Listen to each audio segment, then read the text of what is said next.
dere bare velkommen til Tana kommune. Hva skal vi se, og hva skal vi gjøre? Vite seg. Vi tar litt som det kommer. Eneste jeg vet om Tana, det er det at Mr. Rallycross, Martin Skanke, han er fra Tana. Men det er flere andre kjente som jeg ikke helt husker. Men han husker vi. Nå har jeg kommet til Tana bru. Jeg holdt nesten på å si at det er hovedstaden i Tana kommune. Det er i hvert fall kommunesentret. Og ja, nå begynner jeg nesten å angre på at jeg sa at jeg skulle prøve å finne 3 ting i hver kommune som var interessante. Men jeg fant i alle fall 1 ting her i Tana.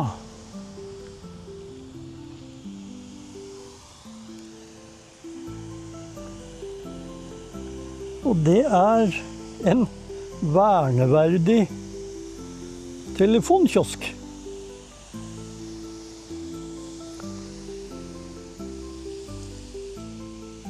Skal vi se, kanskje, tror dere om det er summetone? Det er sånn. Kan det være det? Det må vi sjekke.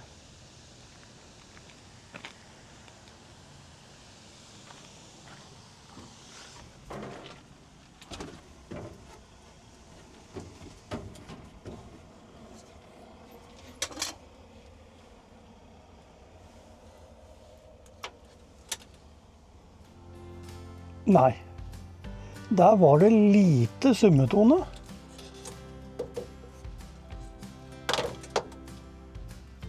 Så det var juks. Men den er også gjort om til en bokkiosk. Ja, ja. Det var da 1 ting i Tana.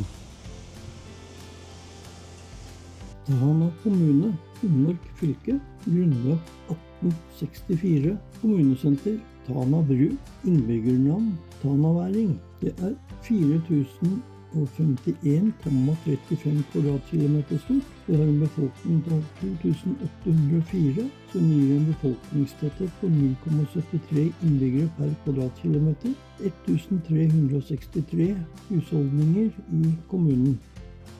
Tana bru, som dere ser. Altså, Tana bru, det er jo et veldig viktig knutepunkt i Sør-Finnmark.